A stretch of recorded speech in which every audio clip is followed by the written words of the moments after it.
मनीष जी, बहुत बहुत स्वागत है आपका। धन्यवाद सब जी बिजनेस को समय देने के लिए। सबसे पहले तो आपको, आपकी पूरी टीम और सारे आपके कस्टमर्स म्यूचुअल फंड के जो बेहद खुश हैं, प्रसन्न हैं, अच्छा पैसा बना रहे हैं पिछले 2 साल से, उनको बहुत बहुत शुभकामनाएं नए साल की। बहुत बहुत बधाई आपको भी। उम्मीद करते हैं ये साल भी आप सबके लिए बहुत ही शुभ साबित हो, मंगलमय साबित हो। और अब शुरुआत बजट के साथ की जाए, क्योंकि बजट साथ में सामने ही है।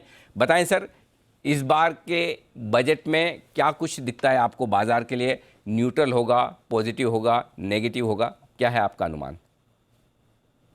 अनिल जी, सबसे पहले तो नववर्ष की शुभकामनाएं पूरी जी बिजनेस की टीम को और आपके दर्शकों को। बजट 1 फरवरी को पेश होगा।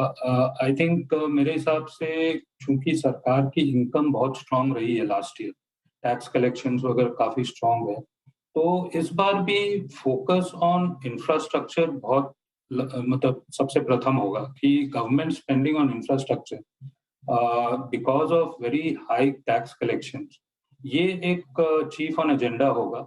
और जो फिस्कल डेफिसिट का जो नंबर है 6.8%, वो चूंकि हम तीसरे दौर कोरोना के गुजर रहे हैं और आगे जाके पता नहीं और कितने दौर हो सकते हैं, मुझे नहीं लगता कि फिस्कल डेफिसिट का जो नंबर है उसको कर्टेल करने की कोई विशेष योजना रहेगी।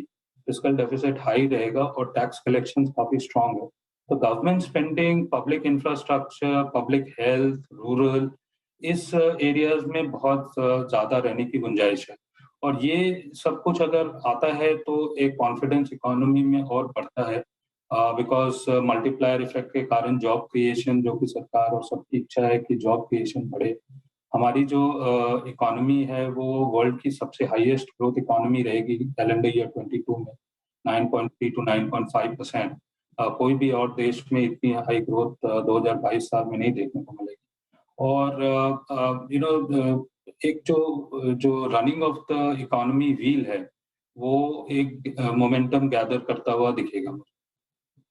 बिल्कुल। तो सरकार को टैक्स कलेक्शन मजबूत मिला है, ऐसे में इंफ्रास्ट्रक्चर पर फोकस रहने की पूरी पूरी संभावना है। वित्तीय घाटे को लेकर आप क्या सुनना चाहते हैं वित्त मंत्री से? किस तरह का घाटा बाजार को एक्सेप्ट होगा? किस तरह के ग्रोथ टारगेट बाजार सुनना चाहता है? इसके बारे में बताएं सर।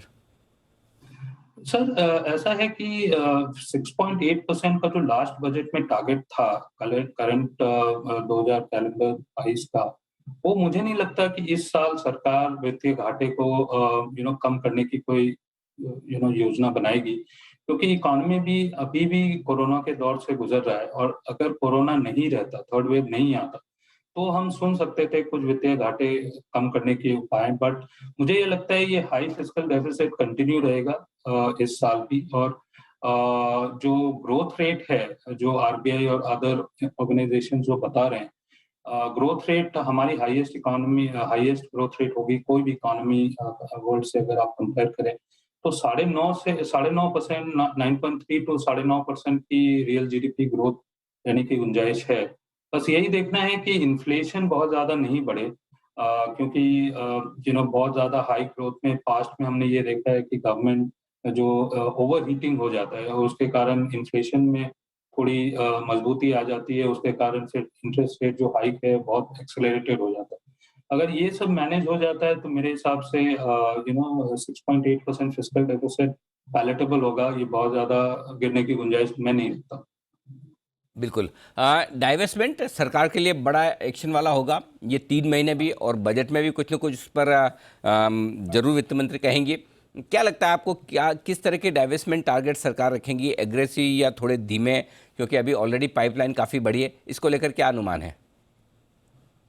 देखिए, डाइवेस्टमेंट की हमेशा थोड़ा डिसअपॉइंटमेंट रहता है गवर्नमेंट के हिसाब से। जो भी फिगर्स आते हैं, लास्ट ईयर भी आए थे कि बीपीसीएल कंटेनर कॉर्पोरेशन आ जाएगा, बट सिर्फ एयर इंडिया ही डाइवेस्ट हो चुका। और नेक्स्ट 3 महीने में अगर एलआईसी का आईपीओ आ जाता है तो एक कॉन्फिडेंस बूस्टर रहेगा।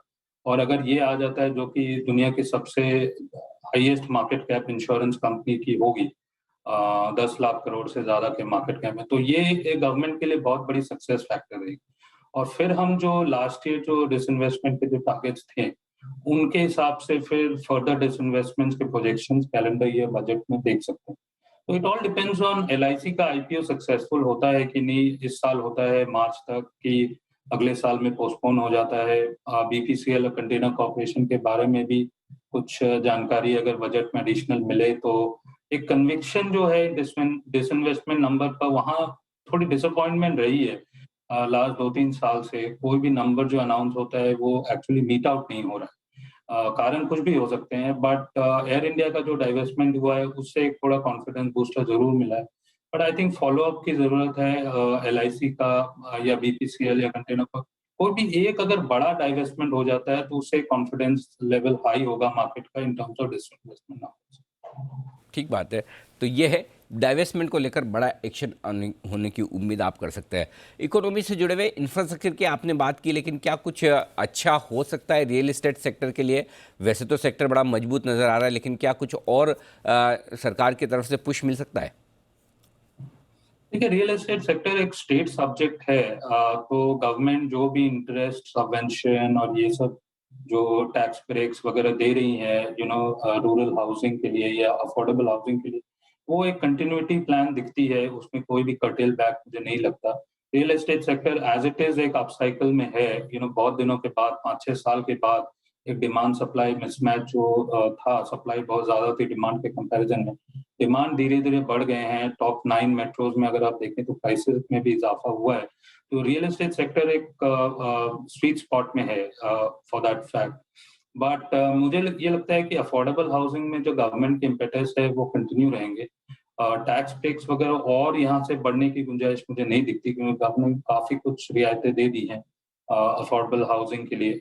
बट मुझे ये लगता है कि ये जो मोमेंटम है रियल एस्टेट में, जो योजनाएं गवर्नमेंट की है वो कंटिन्यू रहेगी।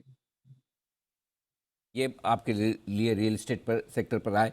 मनीष जी, चूंकि आपसे 2022 में पहली बार ही मुलाकात हो रही है, 2 साल काफ़ी अच्छे गए हैं बाजार के लिए, पैसा बनाने के लिए। आज से 2022 बजट के बाद भी पूरे सेक्टर के लिए किस तरह का आउटलुक है, पूरे मार्केट के लिए किस तरह का आउटलुक है आपका इस साल के लिए? देखिए, रिटेल इन्वेस्टर पार्टिसिपेशन बहुत स्ट्रांग है। अगर आप देखें कि जो भी number retail investors Bombay stock exchange वगैरह में आज की डेट में मंथ ऑन मंथ ऐड हो रहे हैं, हम ये कह सकते हैं कि इक्विटीज जो एवरेज हाउस होल्ड में काफी कम परसेंटेज था, वो परसेंटेज बढ़ता रहेगा। 10 करोड़ इन्वेस्टर्स हो सकता है by the end of March 22, 10 crore investor retail investor accounts Bombay stock exchange में ट्रेड करते हुए दिखेंगे। इस सब से यही अनुमान लगाया जा सकता है कि mid cap small cap stock जो हैं, क्योंकि retail investor generally mid cap और स्मॉल कैप स्टॉक्स में रहते हैं, तो यहाँ पर एक्शन काफी स्ट्रांग रहेगा।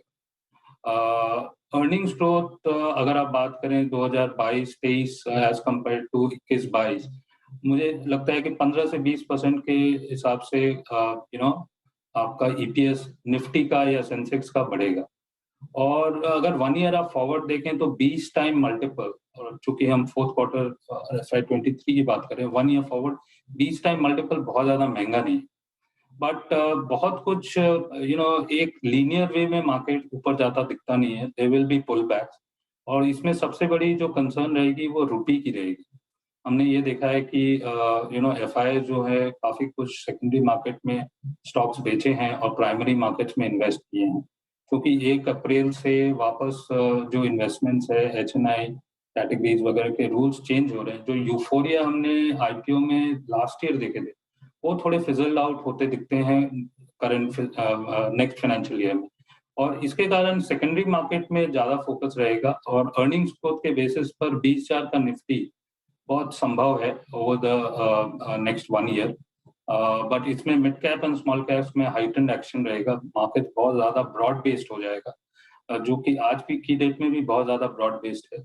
एक सेक्टर जो बहुत खराब परफॉर्मेंस रहा है whole of calendar 2021 is basically your BFSI.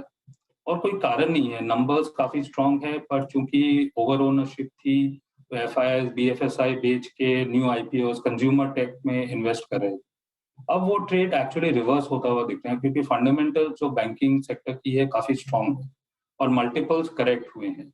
और अगर ये थर्ड क्वार्टर के नंबर्स काफी स्ट्रांग आते हैं तो एक रिकन्विक्शन बीएफएसआई स्पेस में आएगा, और उसके कारण जो rotation trade from BFSI to consumer tech last year हुआ था, मुझे ये लगता है कि कंज्यूमर टेक में बिकवाली और बीएफएसआई स्पेस में लिवाली वापस आएगी।